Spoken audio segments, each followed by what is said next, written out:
ស្វាគមន៍បងប្អូនទាំងអស់គ្នាការវិលត្រឡប់មកកាន់ Channel SM Story ក្នុងអំឡុងពេលដែល Bank នៅជាយុវជនគាត់បានទៅធ្វើការជាអ្នកបើកបរឡានដឹកទំនិញហើយបានបើកទៅដឹកទំនិញនៅខេត្តបន្ទាយមានជ័យនៅតាមផ្លូវក៏បានជួបប្រទះនៅរឿងរ៉ាវដ៏គួរឲ្យរន្ធត់ញាក់សាច់កាល Bank មានអាយុ22ឆ្នាំគាត់បានចូលធ្វើការជាអ្នកបើកបរឡានដឹកទំនិញនៅក្រុមហ៊ុនមួយចាត់ទុកថាគាត់នៅអាយុក្មេងណាស់សម្រាប់ការងារបើកបរនេះព្រោះអ្នកដែលបើកបរបានត្រូវតែមានជំនាញនិងមានបទពិសោធន៍បើកឡានធំពីមុនមកពូរបស់ Bank ក៏ធ្វើការក្រុមហ៊ុននេះដែរហើយ Bank ធ្លាប់ទៅជួយបើកឡានឲ្យពូជួយការងារពូទើបធ្វើឲ្យគាត់ចេះបើកបរស្របពេលនោះថៅកែក្រុមហ៊ុនត្រូវការអ្នកបើកបរហើយ Bank កំពុងទំនេរពីការងារ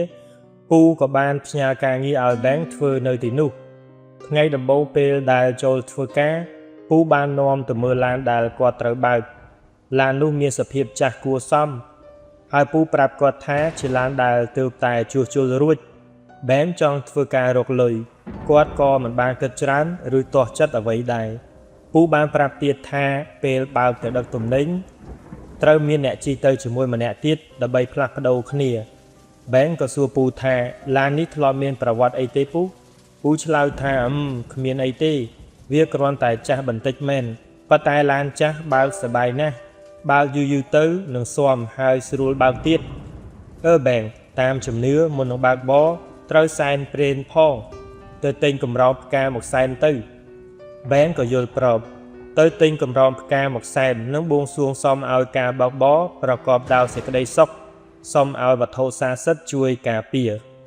ក្រៅពីលើកទំនិញដាក់ឡានរួចរាល់គាត់ក៏បើកចេញទៅដឹកទំនិញនៅស្រុកមួយក្នុងខេត្តបន្ទាយមានជ័យគាត់ចេញពីភ្នំពេញនៅពេលថ្ងៃត្រង់ហើយទៅដល់ទីនោះនៅម៉ោង5ល្ងាចគាត់បើកយឺតមិនលឿនទេពេលទៅដល់ក៏ឲ្យកម្មករចុះទំនិញចំណែក Bank យកឯកសារទៅឲ្យគេចុះហត្ថលេខារួចរាល់ហើយគាត់ដើរត្រឡប់មកមើលឡានវិញមុននឹងដល់ឡានគាត់ឃើញមានបរិសុទ្ធ2នាក់ឈរនៅជិតឡានរបស់គាត់គិតថាប្រហែលជាកម្មករ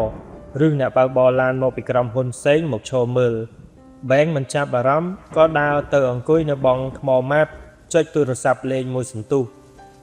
ពេលងាកទៅមើលឡានម្ដងទៀតបរិសុទ្ធ2នាក់នោះក៏បាត់ខ្លួនទៅហើយគាត់គិតថាពួកគេប្រហែលជាដើរចេញទៅបាត់ហើយចុះទំនិញរួចរាល់នៅម៉ោង 7:07 យប់បន្ទាប់មក Bank ក៏បើកឡានត្រឡប់មកវិញបើកចេញពីកន្លែងទំនិញបានបន្តិចក៏ឃ្លានបាយទើបចូលឈប់ញ៉ាំបាយនៅតាមផ្លូវខាងក្រុមហ៊ុនមិនបានកំណត់ម៉ោងត្រឡប់ច្បាស់លាស់ទេហើយវេនដែលត្រូវលើកទំនិញថ្មីគឺនៅព្រឹកស្អែកដូច្នេះគាត់មិនប្រញាប់ឡើយ Bank អង្គុយញ៉ាំបាយយ៉ាងរំភើយអស់រយៈពេលជិត1ម៉ោងរួចក៏បើកឡានបន្តពេលនោះម៉ោង 7:08 យប់ហើយថ្ងៃនេះជាថ្ងៃពុធតាមផ្លូវមិនសូវមានឡានទេគាត់បើកយឺតបែកលំហែខួរក្បាលស្រាប់តែគាត់ឃើញមានពន្លឺភ្លើងញាក់នៅខាងក្រោយគាត់មើលកញ្ចក់ចំហៀងឃើញពន្លឺភ្លើងម៉ូតូជះមកពីក្រោយហើយម៉ូតូនោះក៏បង្កើនល្បឿនមកឯកចំហៀងឡាន Bank ងាកមើលកញ្ចក់ឆ្វេងឃើញត្រឹមតែក្បាលរបស់អ្នកបើកបរគឺមិនឃើញមុខគេច្បាស់ទេប៉ុន្តែមិនដឹងថាជាមនុស្សប្រុសពិតប្រាកដ Bank ក៏បង្អង់ល្បឿនបន្តិចដើម្បីឲ្យគេជិះជែងទៅម៉ូតូនោះក៏ជិះជែងទៅខាងមុខគាត់ក៏ឃើញថាបរិសម្នាក់មែនពាក់អាវពណ៌ក្រហមដៃខ្លីខោខ្លីពណ៌ត្នោតជែងយើងបានទៀតប៉ុន្តែមិនដឹងថាអាយុប៉ុន្មានទេព្រោះឃើញតែពីក្រោយម៉ូតូដែលគេជិះនោះជាម៉ូតូដែលមានសភាពចាស់ខ្លាំងណាស់ Bank គិតក្នុងចិត្តថាម៉ូតូចាស់ចង់ងាប់ហើយជែកបានទៀតមកពីគេយកទៅលេងម៉ាស៊ីនឲ្យខ្លាំងមែនទេដឹងនៅផ្លូវត្រង់នោះសងខាងផ្លូវគ្មានភ្លើងទេគឺងងឹតស្លុបមានតែពន្លឺភ្លើងឡានគាត់និងភ្លើងម៉ូតូនោះប៉ុណ្ណោះយូរទើបមានឡានជិះបញ្ច្រាស់ទិសមកម្ដងស្រាប់តែម៉ូតូនោះស្ទុះទៅមុខយ៉ាងលឿនរួចក៏បត់ឆ្វេងចុះទៅចំហៀងផ្លូវហាក់ដូចជាបត់ចូលទៅក្នុងច្រកដួងហែមណាមួយពន្លឺភ្លើងម៉ូតូនោះក៏បាត់ទៅពីចម្ងាយគាត់មិនគិតអ្វីច្រើនទេប៉ុន្តែពេលបើក៏ដល់ចំណុចដែលម៉ូតូបត់អំបញ្ញមិញBank ស្រាប់តែភ្ញាក់យ៉ាងខ្លាំងព្រោះត្រង់នោះមិនមានផ្លូវបត់ចូលទាល់តែសោះវាជាព្រៃតូចមើលយ៉ាងណាក៏មើលមិនឃើញមានផ្លូវចូលដែរ Bank ក៏សួរមិត្តភ័ក្តិមកជាមួយឈ្មោះ A ជាមិត្តរួមការងារ មិនសូវស្និទ្ធស្នាលណាទេអេមិញឯងឃើញម៉ូតូដែលចែងយើងទេចុះគេបត់ចូលតាមណាអេឆ្លើយថាអូឃើញតើប៉ុន្តែកុំខ្វល់អីប្រហែលជាគេបត់ចូលផ្ទះអ្នកភូមិម្ដុំនឹងហើយមិញយើងក៏មិនចាប់អារម្មណ៍ដែរឯងតាំងចិត្តបើកបរទៅបែងក៏យល់ព្រមមិនគិតអ្វីទៀតរហូតដល់ក្រុមហ៊ុនក៏ទុកឡានរួចបែកផ្លូវគ្នាទៅផ្ទះថ្ងៃបន្ទាប់មកធ្វើការធម្មតាពូរបស់បែងមកប្រាប់ថាបែងថ្ងៃនេះត្រូវបើកឡានទៅដឹកទំនិញនៅកន្លែងដដែលកាលពីម្សិលមិញណាគាត់ក៏យល់ព្រម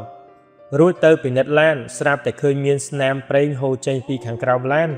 គាត់ក៏ទៅប្រាប់ជាងឲ្យមកមើលជាងថាត្រូវតែជួសជុលបែងប្រាប់ទៅពូក៏ថាអញ្ចឹងចាំជួសជុលរួចចាំទៅលើកទំនិញប៉ុន្តែថ្ងៃនេះប្រហែលជាចេញដំណើរយឺតបន្តិចទៅដល់ប្រហែលជាយប់ជ្រៅពេលឡានត្រឡប់មកវិញក៏យប់ឬអាចដល់ភ្លឺតែម្ដងបែងឯងរួចខ្លួនទេបើមិនរួចខ្លួនចាំឲ្យអ្នកផ្សេងបើកជំនួសប៉ុន្តែលុយថ្លៃដឹកជញ្ជូនជើងនេះត្រូវកាត់ឲ្យគេហើយណាបែងចង់បានលុយច្រើនគាត់មិនចង់បាត់បង់ការងារក៏ប្រាប់ថារួចខ្លួនធ្វើកើតទំរំជួសជុលឡានរួចនឹងលើកទំនិញដាក់ឡានបែងបើកចេញពីក្រុមហ៊ុននៅម៉ោង 7:07 យប់គាត់គិតថាថ្ងៃនេះត្រូវបង្កើនល្បឿនបន្តិចដើម្បីកុំឲ្យត្រឡប់មកវិញយប់ពេកក្នុងចិត្តគាត់ក៏មានអារម្មណ៍ខឹងនិងមួម៉ៅថាស្អីគេនេះថ្ងៃនេះសយមែនឡានមកខូចអីពេលនេះធុញណាស់បើកទៅដល់ម៉ោងជាង 8 យប់ក៏ឈប់ឡាននៅស្តុបបំបែកជា 4-1 បរិយាកាសពេលនោះគ្មានឡានសោះស្ងាត់ជ្រងំគួរឲ្យព្រឺក្បាលទោះបីជាមានភ្លើងផ្លូវពណ៌លឿងក៏ដោយប៉ុន្តែវានៅតែផ្ដល់អារម្មណ៍ប្លែកៗយ៉ាងណាមិនដឹងពេលភ្លើងខៀវគាត់បើកឆ្លងស្តុបទៅផ្លូវខាងមុខគ្មានភ្លើងបំភ្លឺទៀតទេស្រាប់តែបែងឃើញមានបរិសម្នាក់រត់កាត់មុខឡានគាត់ភ័យខ្លាំងណាស់គាត់ជន់ហ្វ្រាំងភ្លាមប៉ុន្តែមិនបានជន់ឲ្យឈុំងក់ទេគឺជន់បងអង្គបរិសម្នាក់នោះរត់ទៅរួចលើកដៃទាំងពីរវីហៅហាក់ដូចជាកំពុងសុំជំនួយយ៉ាងបន្ទាន់សម្រាប់មុខមើលទៅភ័យស្លន់ស្លោខ្លាំងណាស់បែងក៏សួរថាហ៊ីធ្វើមិនទៅវេមានគេសុំជំនួយគេកើតអីមែនគេត្រូវគេធ្វើបាបឬអត់ចុះទៅជួយគេទៅអេនិយាយខាត់ថាមើលសិនកុំអាលឈប់ឡានណាវើយមើលសិនក្រៃលោជាចៅឬជាគ្នាវាបង្កប់ខ្លួននៅម្ដុំនឹងពេលយើងចោះពីឡានវានឹងប្លន់យើងណាបែងភ្ញាក់ស្មារតីក៏បានត្រឹមតែអង្គុយមើលបរិសម្នាក់នោះក៏រត់ចូលទៅខាងផ្លូវរួចក៏បាត់ខ្លួនទៅក្នុងភាពងងឹតហាក់ដូចជារត់ចូលទៅក្នុងព្រៃស្មៅដែលដុះខ្ពស់បែងនិយាយជាមួយអេថាហ៊ីបរិសម្នាក់នោះកើតអីឬគាត់ក៏ជាអ្នកដំណើរដែលជួបគ្រោះថ្នាក់ឬជាមនុស្សសរសៃប្រសាទអេថាកុំខ្វល់អីគេចេញផុតពីផ្លូវហើយយើងប្រញាប់ទៅបន្តទៀតបែងក៏បង្កើនល្បឿនទៅមុខទៀតមួយសន្ទុះក្រោយមកក៏ជួបស្ថានីយ៍ប្រេងឥន្ធនៈអេប្រាប់ថាចូលបន្ទប់ទឹកបន្តិចហើយបដូរគ្នាបើកម្ដងបែងចូលទៅលាងមុខលាងមាត់រួចរាល់ក៏ត្រឡប់មកឡានវិញដោយឲ្យអេជាអ្នកបើកបរចំណែកបែងអង្គុយខាងគាត់សួរអេទៀតថាឯងថាបងម្នាក់នៅស្តុបមិញគាត់កើតអីទៅបានជារត់ស្លន់ស្លោបែបហ្នឹងអេឆ្លើយថាយើងថាគាត់ប្រហែលជាមនុស្សមិនសូវគ្រប់ទឹកម្នាក់ដឹងកុំគិតច្រើនអីនៅត្រង់ហ្នឹងរត់ទៅរត់មកគង់តែមានគេជួយទេកុំបារម្ភអីពួកគេបើកបន្តរហូតដល់កន្លែងដាក់ទំនិញបែងនិងអេអង្គុយចាំកម្មករចោះទំនិញដោយសារឃ្លានបាយពួកគេក៏បបួលគ្នាទៅញ៉ាំគុយទាវនៅខាងមុខក្រុមហ៊ុននោះញ៉ាំជិត1ម៉ោងក៏ដើរត្រឡប់មកវិញពេលជិតដល់ឡានគាត់ក៏ឃើញមានបរិសុទ្ធ2នាក់ឈរនៅក្បែរឡានរបស់គាត់បរិសុទ្ធ2នាក់នោះងាកមកមើលមុខបែងហាក់ដូចជាដឹងថាបែងកំពុងសម្លឹងមើលរួចពួកគេក៏ដើរទៅខាងក្រោយឡានវៀងទៅមកខាងទៀតបែងគិតក្នុងចិត្តថាខុសធម្មតាហើយបរិសុទ្ធ2នាក់នេះជាចៅឬអត់ប្រហែលមកលួចអាគុយឡានហើយគាត់ក៏ប្រាប់អេថាឃើញបរិសុទ្ធ2នាក់ឈរចិត្តឡានយើងមិនទេយើងថាចៅច្បាស់ណាស់ប្រញាប់ទៅមើលបែងរត់នាំមុខអេទៅមើលនៅម្ខាងទៀតនៃឡានប៉ុន្តែមិនឃើញមានមនុស្សសោះ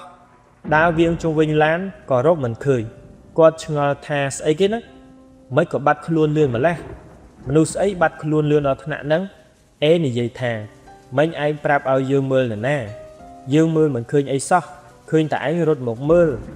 យើងក៏រត់មកតាមនឹងឯងភ្នែកស្រវាំងទេដឹងបែងថាហ៊ី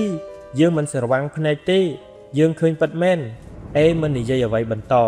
ក៏ដើរទៅអង្គុយបងថ្មម៉ាប់បែងក៏ទៅអង្គុយជាមួយដែរបែងអង្គុយចុចទូរស័ព្ទដោយមិននិយាយពីរឿងដែលបានឃើញឡើយ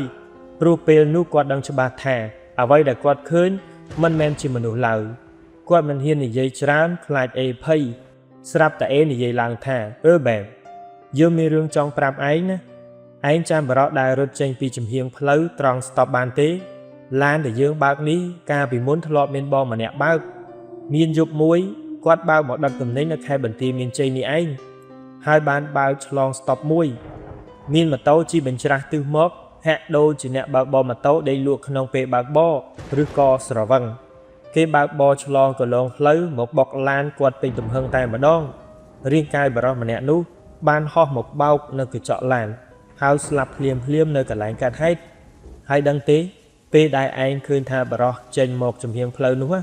យើងមិនឃើញមានអាណាសោះប៉ុន្តែដែលយើងធ្វើដូចជាឃើញដែរព្រោះយើងខ្លាចឯងភ័យអ្វីដែលឯងជួបប្រហែលជាខ្មោចបរិសដែលឡាននេះធ្លាប់បុកគេស្លាប់នឹងឯងគួរតែធ្វើបន់ឲ្យគេផងទៅបែងស្ដាប់ហើយព្រាសម្បល់ខ្ញាក់គាត់ប្រាប់ថា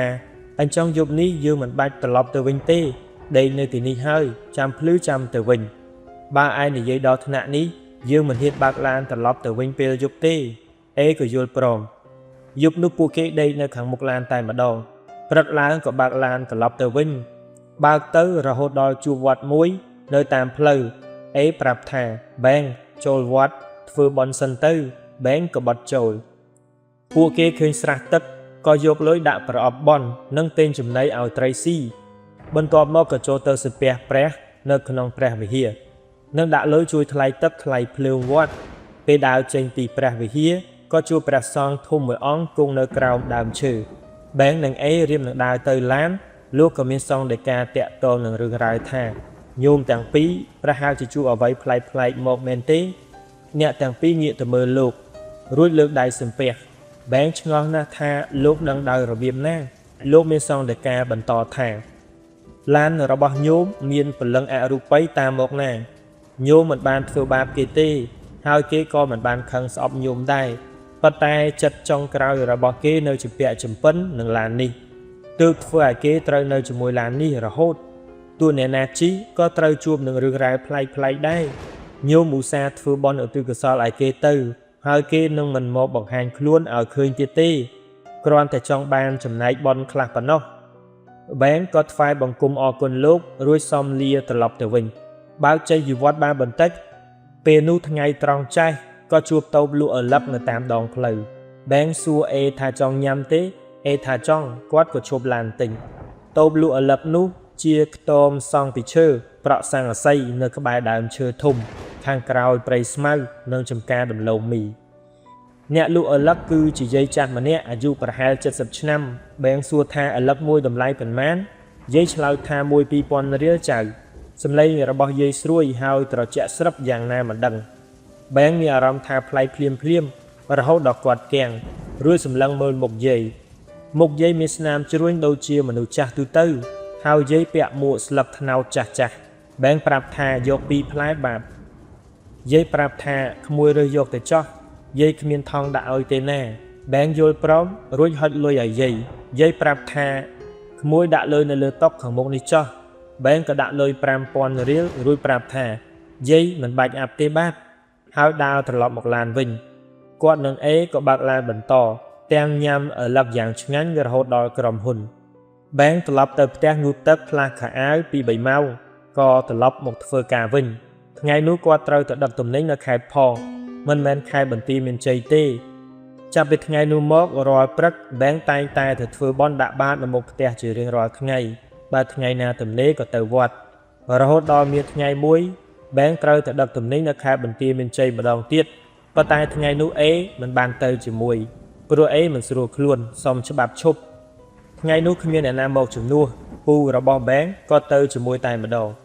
បើកឡានទៅនៅពេលថ្ងៃត្រង់បើកទៅដល់ចំណុចដែលធ្លាប់ជប់ទិញអលឹកប៉ុន្តែពេលមើលទៅឃើញថាវាជាខ្ទមចាស់រហាមបាក់បែកអស់ហើយ មានសាំងអាស័យឈើក៏បាក់អស់ដៃបែងនិយាយថាអីមិនក៏យាយឈប់លក់លឿនម្លេះទើបតែកន្លងផុតទៅពីសប្តាហ៍សោះឥឡូវគាត់ក៏ឆ្ងាញ់បំរុងនឹងចូលទិញទៀតពូដឹងទេឥឡូវដែលយាយលក់នៅត្រង់នេះឆ្ងាញ់ណាស់បើគាត់នៅលក់ខ្ញុំចង់ទិញឲ្យពូញ៉ាំដែរពូឆ្លើយតបវិញថាអូតូបឥឡូវនឹងមែនកាលពីមុនពូមកដឹកទំនិញពូក៏ចូលទិញរហូតដែរវាឆ្ងាញ់មែនប៉ុន្តែក្មួយឯងនិយាយលេងសើចអីហ្នឹងក្មួយឯងមកទិញឥឡូវយាយបានយ៉ាងម៉េចបើគាត់ស្លាប់បាត់យូរហើយហ្នឹង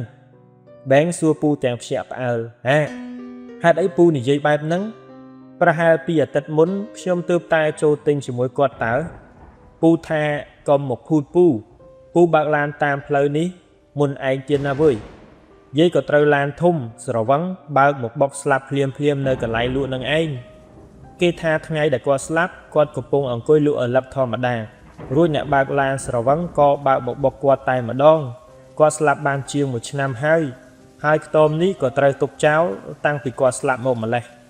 បែងឮហើយក៏ឈប់ឡាននៅចំហៀងផ្លូវភ្លាមគាត់មានអារម្មណ៍ថាភ័យខ្លាំងរហូតបើកឡានលែងកើតគាត់ប្រាប់ពូឲ្យបើកជំនួសពូមកបើកជំនួសខ្ញុំមកខ្ញុំមិនរួចខ្លួនទេពូថាអីក៏ឯងភ័យម្លេះអាបែងពូប្រាប់តែប៉ុណ្ណឹងឯងខ្លាចដល់ថ្នាក់ហ្នឹងអីកុំប្រាប់ណាថាឯងជួខ្មោចលងមែនបើឯងថាឯងទិញកាលពីអាទិត្យមុនគឺឯងជួខ្មោចយាយនឹងលងហើយបែងថាពូខ្ញុំដឹងហើយតើពូនិយាយសង្កត់ធ្ងន់ធ្វើអីទៀតមកបើកជំនួសមកខ្ញុំបើកមិនកើតទេពូក៏យល់ព្រមបើកឡានរហូតដល់កន្លែងដាក់ទំនិញពេលត្រឡប់មកវិញដល់ចំណុចដដែលនោះបែងក៏ឲ្យពូជាអ្នកបើកបរដែរផុតពីចំណុចនោះទើបគាត់បើកជំនួសគាត់ដឹងខ្លួនឯងថាព្រឹកថ្ងៃដែលគាត់ទៅធ្វើបន់នៅវត្តរួចក៏មកជួបយាយលក់អលឹបលងនៅកណ្ដាលថ្ងៃចាស់តែម្ដងបែងបានធ្វើបន់រាល់ថ្ងៃនិងឧទ្ទិសកុសលឲ្យខ្មោចយាយចាស់ម្នាក់នោះចាប់ពីពេលនោះមកពេលបែងបើកឡានទៅបន្ទាយមានជ័យគាត់រើសយកការមិនបើកបរនៅពេលយប់គាត់បើកទៅតែពេលព្រឹកហើយពេលត្រឡប់មកវិញក៏ត្រូវឲ្យទាន់ពេលថ្ងៃដែរដាច់ខាតមិនបើកបរពេលយប់ឡើយរឿងដែលជួបខ្មោចយាយលងនេះបែងមិនដែលប្រាប់អីទេរហូតដល់សពថ្ងៃហើយរឿងអាកបាំងមួយទៀតដែលនៅដកជាប់ក្នុងចិត្តរបស់គាត់រហូតមកគឺឥឡូវដែលគាត់ទិញពីយាយមកញ៉ាំជាមួយអេនៅថ្ងៃនោះតើវាបានមកពីណាហើយនេះគឺជាសាច់រឿងទាំងស្រុងនៅថ្ងៃនេះតើប្រិមិត្តបងប្អូនទាំងអស់គ្នាយល់យ៉ាងណាដែរចំពោះរឿងខ្មោចមួយនេះសូមខមមិននៅខាងក្រោមវីដេអូដើម្បីឲ្យមានបានដឹងពីចម្លើយរបស់បងប្អូនទាំងអស់គ្នាជួបគ្នានៅវីដេអូបន្ទាប់ទៀត